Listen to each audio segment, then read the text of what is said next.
Mais je tenais quand même à remercier votre équipe qui a quand même travaillé pendant plusieurs mois. Ça a été compliqué. Vous avez tout petit mois. Beaucoup de problématiques et à gérer au dernier moment des problèmes. Et donc, je ne sais pas si toute l'équipe est là, mais je tiens vraiment à les remercier et à remercier l'engagement que tu as, Elisara, par rapport à ce projet Constage photographique qui porte beaucoup avec Charlotte pour pouvoir mettre en œuvre et valoriser la photographie à travers différentes expositions, différentes projections. Je crois aussi qu'on aura un moment très important demain avec deux auteurs, mais je vous laisserai, je pense que vous allez présenter le programme, je vous laisserai bien sûr la finale de cette présentation. Donc sachez que vous avez le soutien de la ville d'Arles dans le cadre des manifestations photographiques et autres, et que ce lieu, ben voilà, vous avez encore investi une seconde fois de couleur rose qui entraîne forcément le désir. Ah, merci beaucoup.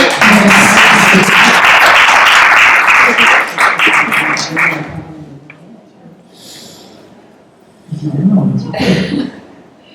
Bonsoir, merci d'être là et merci de m'avoir invité à venir. Je trouve effectivement que la thématique me touche beaucoup, c'est le désir en particulier au féminin. Donc, voilà, moi, dans mon roman, je parle du désir d'une femme de 60 ans, donc c'est encore un sujet qui est un petit peu tabou, peut-être, le désir de la femme vieille, entre guillemets, parce qu'il y a beaucoup de gens qui ne veulent même pas dire le mot vieux.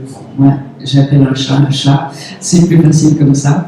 Mais j'ai vu que vous avez plein de choses pendant plusieurs jours. Ça dure combien de temps votre événement? 5 jours.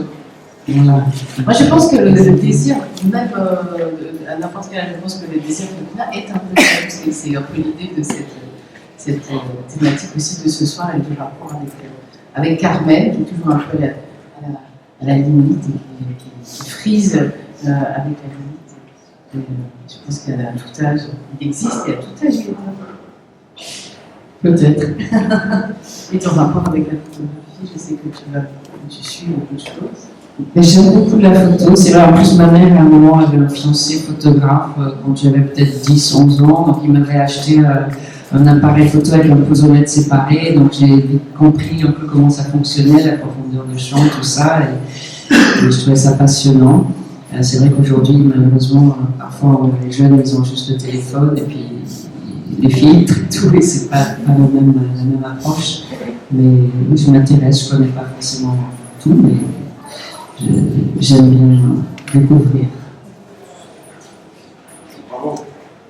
Oui, attendez, parce que vous n'avez pas encore entendu exactement de quoi il sera question dans quelques instants avec les extraits que tu vas nous lire de ton livre. Et toi aussi, Elisara, tu vas lire un texte de Pasiphae De Monterland. dans quelques instants. Donc effectivement, vraiment c'était très agréable de vous entendre nous encourager à ce point-là et de nous lancer sur cette voie-là, parce que c'est assez récent, c'est vrai que ça ne fait que la deuxième édition, mais la particularité de On Stage Photographie, il faut le rappeler, c'est pour une photographie vivante, en scène et sur scène. Donc bien évidemment, il était important. Des fois, le scotch arrive un peu tard. Oui, Côté vivant. c'est vrai qu'on revendique aussi le last minute du saltimbanque qui fait avec le moment, l'instant et l'énergie que l'on découvre.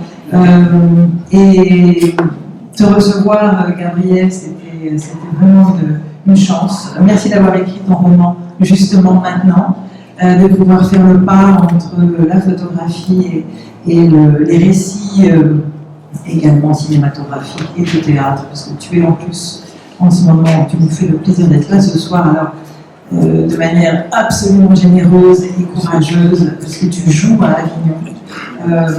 Tu vas mardi, voilà. Donc ça tombait bien.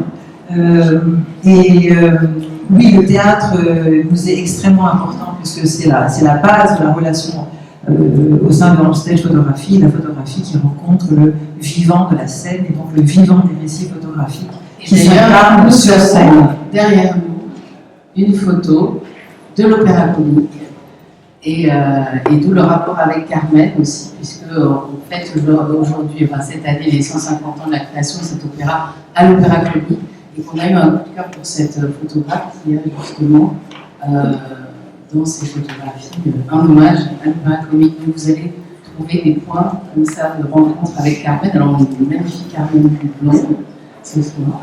Il y a quelques thématiques que l'on a évidemment sélectionnées et choisies tout au long de cette semaine. Donc la sorcellerie un petit peu quand même, l'occulte, la liberté d'abord la liberté avec Carmen. Oui, il y a des alternants, il y a la liberté, il y a le théâtre, il y a des choses plus difficiles, il y a les droits des femmes, il y a les féminicides, il y a quand même la liberté. Moi, ce qui m'a fait faire un lien aussi avec Haïti, un peu personnel. Donc, voilà, les gens qui ont voulu se déclarer libres, généralement, ça peut finir un peu difficilement. Ça se paye, la liberté. Et en même temps, je pense, moi, une des particularités de cette année qui m'émeut beaucoup et qui explique aussi cette énergie que tu as ressentie de bénévoles, c'est que cette année, on s'est tourné vers la jeunesse et on a pu accueillir dans cet endroit incroyable, et nous allons entendre des extraits de son peut-être on va enchaîner avec des extraits du roman de Gabriel Nazar. Ensuite, on va proposer un extrait de Pacifique qui est un peu de provocation à la discussion, puisque l'idée ce soir, ça va être, comme nous proposons après, on va vous présenter des projets de photographie, et l'idée c'était de provoquer la discussion. C'est-à-dire, moi j'ai des questions. Cette rencontre a été ayant mené une discussion avec Marie Gustavo, qui est malheureusement pas là, mais qui était de notre relation au concept de consentement et de tout ce que ça pouvait créer chez nous, le fait que ce ne soit pas forcément la chose rêvée. Le consentement, c'est pas forcément ce qui nous représente et de proposer, je le proposerai plus tard, de proposer de passer la question du désir, de consentir, qu'on ressent comme quelque chose de pacifique. Tout ça est ouvert à discussion et j'espère que ça sera le plus bienveillant possible, parce que c'est l'idée de penser le féminisme de manière peut-être douce, un peu joyeuse, un peu festive, un peu comme Carmen aurait pu le faire. Ça soit quelque chose de festif. Et ça sera ce deuxième temps. Ça, c'est pour ce soir. Demain, nous avons tous les soirs, à partir de demain, nous avons une discussion entre photographes et donc c'est un roman qui est sorti en octobre aux éditions Une Histoire de sang et qui s'appelle À la recherche du plaisir perdu. C'est un peu kitsch, mais ça raconte bien l'histoire. En fait, le personnage principal s'appelle Nancy, c'est une américaine qui vit en France depuis 40 ans, qui est mariée depuis 40 ans, et voilà, il ne se passe plus grand-chose dans son couple depuis quelques années. Et l'histoire va commencer alors qu'elle tombe nez à nez avec une affiche dans le métro d'un site de rencontre adulte-terrain. Elle qui a connu 2 hommes dans sa vie, d'un seul coup ça la perturbe et ça éveille quelque chose en elle qui était un peu endormie et elle se dit mais je ne suis pas morte, je suis encore vivante et j'ai des choses à vivre et elle a envie de cette étincelle, cette chose de sensualité, son corps, il revient. Et j'ai écrit ça pour plusieurs raisons. En fait, beaucoup aussi parce que j'ai pas mal d'amis autour de moi qui ont un peu fait une croix sur leur vie intime après une rupture ou un abandon. Il y a beaucoup de femmes, parce qu'en fait, il se trouve que la ménopause vraiment provoque des changements hormonaux qui souvent sont associés à une baisse de tout vous raconter, mais on va dire c'est une femme qui est libraire, qui est assez sage à la base et elle va un petit peu se lancer dans des aventures où elle va découvrir plein de choses. Donc j'ai laissé Charlotte choisir qui a lu le livre quelques petits extraits.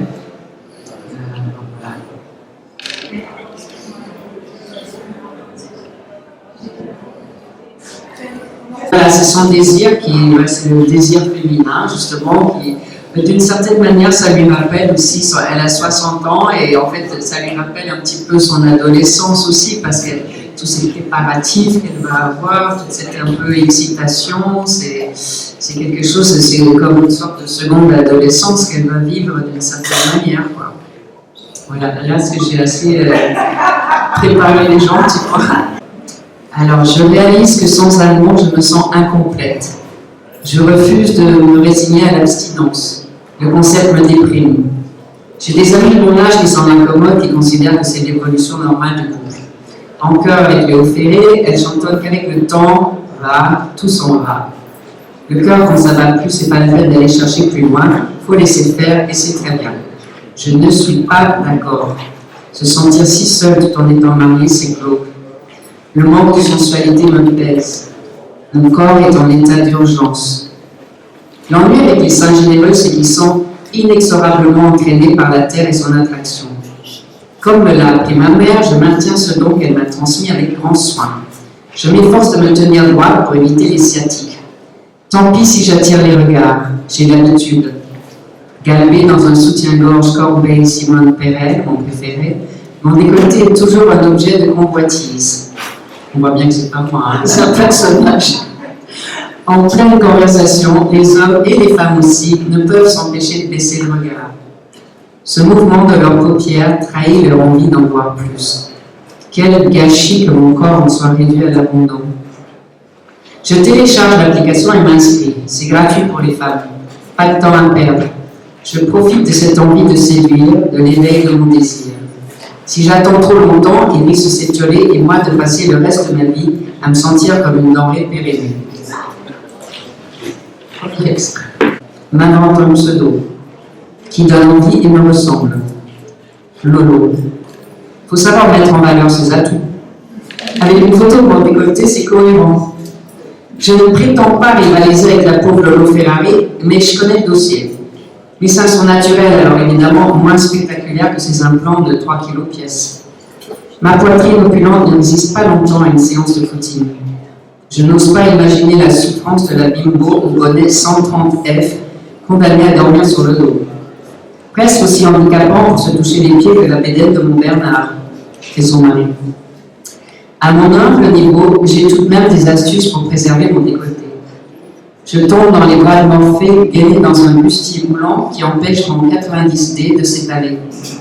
Pas idéal pour un câlin avant de dormir, je le confesse, mon attirail nocturne n'est pas le meilleur dopant érotique. J'ai déjà songé à la réduction mammaire, mais à choisir, je préfère rester moi-même. Mon couple est déjà mort, alors autant épargner mes nichons. J'assume mes courbes féminines. Avec mon pseudo, je rends hommage au destin brisé de cette pauvre femme, Eve Valois de son vrai nom, réduite par son mari à l'état de bête de foire. Oui, en fait, dans l'histoire, j'ai inversé le schéma